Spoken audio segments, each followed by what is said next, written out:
to study the characteristics of position control error detector by angular displacement of two servo potentiometers। ये इसके लिए ये kit है और इसमें दो सर्वो पोटेंशियोमीटर लगे हुए हैं, एक इनपुट के लिए इनपुट साइड है और एक आउटपुट साइड की शाफ्ट से जुड़ा हुआ है।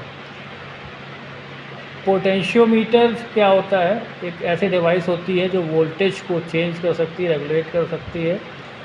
यहाँ पर सर्वो पोटेंशियोमीटर लगे हुए हैं जो सर्वो मोटर की प्रिंसिपल पर बेस्ड होते हैं। इसमें जो कनेक्शंस हैं वो कुछ इस तरीके से हैं। यहाँ पे दो सर्वो मोटर हैं जो पोटेंशियोमीटर हैं, एक पोटेंशियोमीटर और दूसरा पोटेंशियोमीटर दोनों पैरेलल में जुड़े हुए हैं और उनमें एक सप्लाई जोड़ी गई है और उसका आउटपुट उसके आर्म से, दोनों पोटेंशियोमीटर्स के आर्म से आउटपुट उसके बीच में मिलेगा। तो पोटेंशियोमीटर काम कैसे करता है? जैसे मान लीजिए नॉर्मल कंडीशन में हम एक कोई वोल्टेज देते हैं तो इसका जो आर्म होता है अगर इस पोजीशन पे आ जाएगा तो पूरी वोल्टेज मिलेगी, यहाँ पे रहेगा सेंटर पे रहेगा आधी वोल्टेज मिलेगी और नीचे चला जाएगा तो 0 वोल्टेज मिलेगी। तो ये वोल्टेज को कंट्रोल करता है। तो इसी चीज़ को हमने दो लगा लिए पैरेलल में और दोनों में सेम सप्लाई दी है और दोनों के आर्म्स के क्रॉस वोल्टेज को हम मेजर करेंगे। तो क्या करेगा कि जो हमारे पॉट्स हैं उसका जो एंगुलर डिस्प्लेसमेंट है उसको वोल्टेज सिग्नल के फॉर्म में दिखाएगा। तो उसका हम बहुत ज़्यादा एरर डिटेक्शन में यूज़ कर सकते हैं। तो इसमें दो पॉट्स लगे हुए हैं, यहाँ पे दो पॉट्स लगे हुए हैं, सर्वो पोटेंशियोमीटर लगे हुए हैं। इसमें इसका स्केल है, इसको θ1 एंगुलर स्केल बना हुआ है और इसको θ1 कहते हैं और इसको θ2 बोल रहे हैं। ये डिजिटल वोल्ट मीटर है, इसका यहाँ पे इनपुट है, ये सेलेक्टर स्विच है, AC या DC दोनों कर सकते हैं। और जो ये θ1 का वोल्टेज है वो यहाँ पे जाएगा और θ2 का वोल्टेज यहाँ से कनेक्ट करेंगे।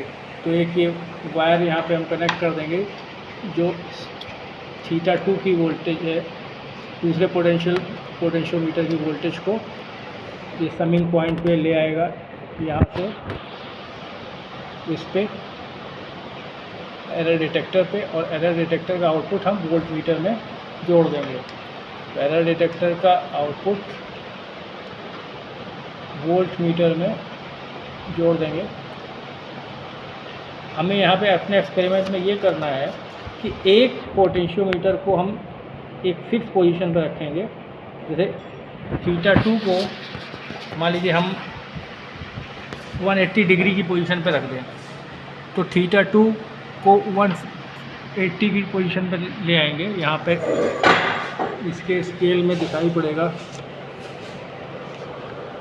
180 डिग्री पे इसको सेट कर देंगे, ठीक है 180 डिग्री। और θ2 को हम 0 से स्टार्ट करेंगे, θ1 को 0 से स्टार्ट करेंगे। तो θ1 को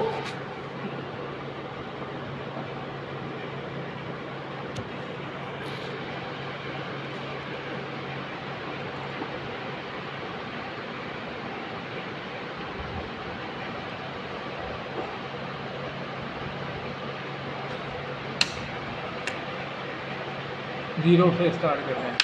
इसका स्विच ऑन कर दिया है, सेलेक्टर स्विच DC पे कर दिया है। अब हमारा जो θ2 की पोजीशन है 180 डिग्री पे है, θ1 की पोजीशन 0 डिग्री पे है। तो 0 डिग्री पे है ये 180 डिग्री पे है। तो जो डिफरेंस है 0 माइनस 180 डिग्री, यहाँ पे वोल्टेज कितनी आ रही है?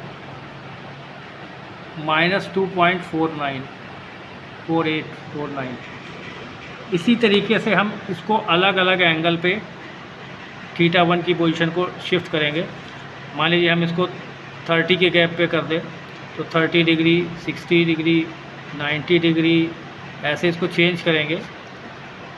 120 पे कितना आएगा, 150 पे कितना आएगा, 180 पे कितना आएगा, 210 पे कितना आएगा, 240 पे कितना आएगा, ये देखेंगे।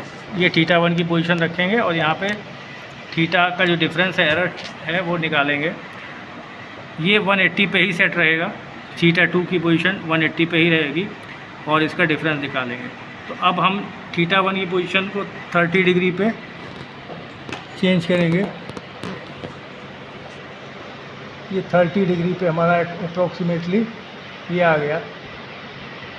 तो 30 डिग्री पे जब कर रहे हैं तो 30 माइनस 180 डिग्री हो जाएगा और यहाँ ये वोल्टेज आ रही है 2.15 वोल्ट आ रही है। इसी तरीके से उसके बाद θ1 का जो पोटेंशियोमीटर है उसको 60 डिग्री पे करेंगे और 60 डिग्री पे करेंगे तो अब वोल्टेज कितनी आ रही है 60 डिग्री पे, माइनस 1.75 आ रही है और जो ये एरर है थीटा का वो 60 माइनस 180 डिग्री हो जाएगा। ठीक है, इसी तरीके से 190 डिग्री पे ले आएंगे इसको,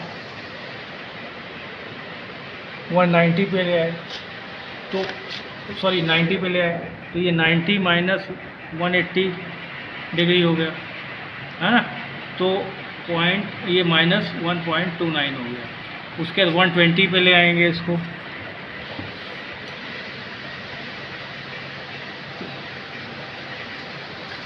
पे ले आए तो ये 120 माइनस 180 डिग्री और ये माइनस 0.79 पे आ गया। मान लीजिए हम सीधे इसको 180 पे ले आए तो 180 पे लाएंगे तो ये 180 माइनस 180 यानी कि जो डिफरेंस इसका एरर है वो 0 डिग्री का होगा और तब देखेंगे कितनी वोल्टेज आती है। तो अब ये इसको हम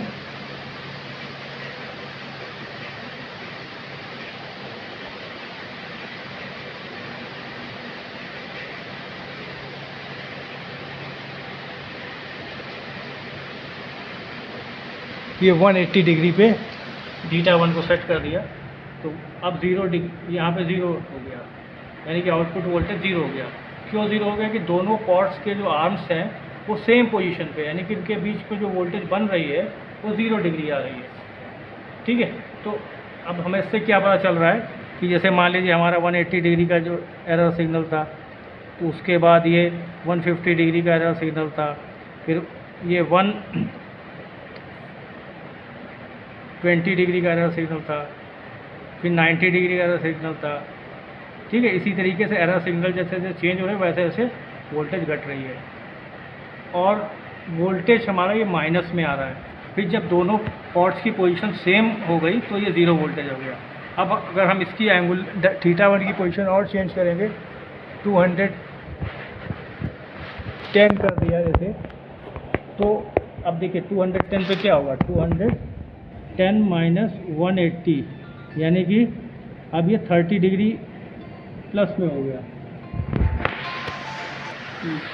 तो इसको 210 पे सेट किया तो अभी जो थीटा का एरर सिग्नल था वो पॉजिटिव हो गया और जब पॉजिटिव एरर सिग्नल हो गया और यहाँ पे वोल्टेज भी हमें जो मिल रही है वो अब 0.41 मिल रही है।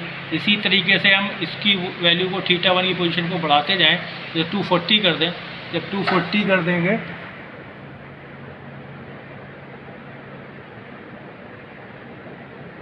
तो 240 कर देंगे तो 240 माइनस 180 तो ये 60 डिग्री हो जाएगा और ये 0.81 हो जाएगा। इसी तरीके से हमें यहाँ पे पॉजिटिव साइन के सिग्नल मिलेंगे और इधर नेगेटिव साइन के सिग्नल मिलेंगे। जब सेम पोजीशन होगी तो 0 सिग्नल मिलेगा। तो इसको अगर ग्राफ प्लॉट किया जाए तो कुछ इस तरीके से ग्राफ ये बनता है। ये इधर ये पॉजिटिव वाले वैल्यूज़ हो गई, इधर ये नेगेटिव वाले वैल्यूज। तो एंगुलर पोजीशन एक्स एक्सिस पे लिया गया है और वोल्टेज को वाई। तो अलग अलग एंगुलर पोजीशन के लिए अलग अलग एरर सिग्नल हमें वोल्टेज के फॉर्म में मिल जाता है। तो इसका हम जो यूज़ है वो अलग अलग डिवाइसेस में कर सकते हैं। जैसे कि हम इसको डिफेंस सेक्टर में, रडार की पोजीशन वगैरह चेंज करने में, रोबोटिक आर्म्स में, सीएनसी मशीन्स में, ठीक है, रडार ट्रैकिंग में, ठीक है, रिमोट कंट्रोलिंग में, सोलर ट्रैकर वगैरह में हम इसको यूज़ करते हैं।